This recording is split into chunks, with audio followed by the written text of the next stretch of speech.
மிதுனம். மிதுன ராசி ஒரு ஒரு மனப்போராட்டம் அப்படிங்கிறது நிறைய விஷயத்தில் நீங்கள் ஃபேஸ் பண்ணியிருக்கலாம்.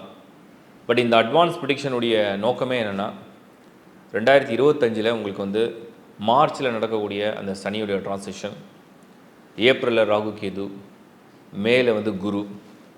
ஸோ இந்த மூணுமே வந்து கலந்து பார்க்கும்போது இப்போ என்ன செஞ்சிட்ருக்கீங்க, இப்போ என்ன மனநிலை இருக்கீங்க, 2025 எப்படி வந்து என்ன பண்ணலாம் அப்படிங்கிற ஒரு சின்ன ஐடியாவோட யோசித்து பார்த்தேன்.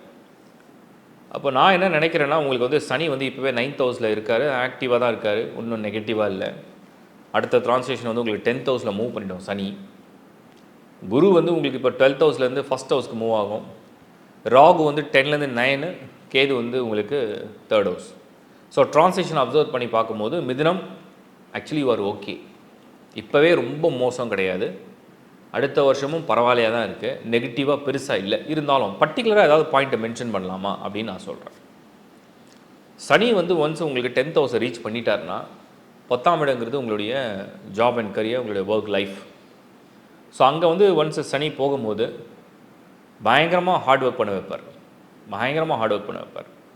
அதுவும் சனி வந்து மீனத்தில் வந்துட்டார்னா எப்படி வந்து இந்த கடல் அலைகள் வந்து ஓயறது இல்லையோ அந்த மாதிரி உங்களை வந்து ஓயாமல் உழைக்க வைக்கிற ஒரு தன்மையை வந்து சனி ஏற்படுத்துவார் 2025லேருந்து. ஸோ நீங்கள் வந்து மென்டலி ப்ரிப்பேர் பண்ணிக்கணும்.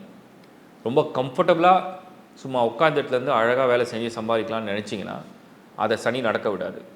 அப்போ மென்டலி நீங்கள் என்ன ப்ரிப்பேர் பண்ணணுன்னா, நமக்கு நெக்ஸ்ட் இயரில் கொஞ்சம் வேலை பலு அல்லது கொஞ்சம் அலைச்சல், ட்ராவல் பண்ணதெல்லாம் அதிகமாகும், நாம் ரெடி ஆகிடலாம் அப்படின்னு நினச்சிங்கன்னா இட்ஸ் அ குட் ஐடியா. அப்போ கரியரில் அங்கே மைனஸ் இல்லை. சில பேருக்கு வந்து ஒரு பிஸ்னஸ் பண்ணலான்னு ஒரு ஆப்ஷன் வரும், ஏதாவது ஒரு தொழில் பண்ணால் என்ன அப்படின்னு ஒரு எண்ணங்கள் வரும். அந்த மாதிரி இப்போவே இருக்கும். அது ஏதாவது செஞ்சு பார்க்கலாமா, ஏதாவது ட்ரை பண்ணலாமா, ஒரு சேஞ்ச் பண்ணி பார்க்கலாமா அப்படின்னு தோணும். குரு வந்து இப்போ 12 இருக்குது, இது ஒரு சரியான டைமா அப்படின்னு நம்ம யோசித்தோம்னா ட்ரையல் பார்க்குறதுக்கு இது சரியான டைம். ட்ரையல்னால் என்ன, ஏன்னா இப்போ உங்களுக்கு ராகு 10th ஹவுஸில் இருந்து குரு 12 இருக்கிறதுனால 2024 ஒரு டெஸ்ட் ப்ராடக்ட் மாதிரி, ஒரு ட்ரையல் ப்ராடக்ட் மாதிரி நீங்கள் ஏதாவது ஒரு சின்ன இன்வெஸ்ட்மெண்ட் பண்ணி ஒரு ட்ரையல் பார்க்கலாம். 2025 அந்த ட்ரான்சாக்ஷன்லாம் நடந்து முடிஞ்சு ஜூனில் வந்து நீங்கள் வந்து இந்த ட்ரையலை அப்சர்வ் பண்ணி எக்ஸிக்யூட் பண்ணுறதை திங்க் பண்ணலாம். இது ஒரு பாயிண்ட்டு.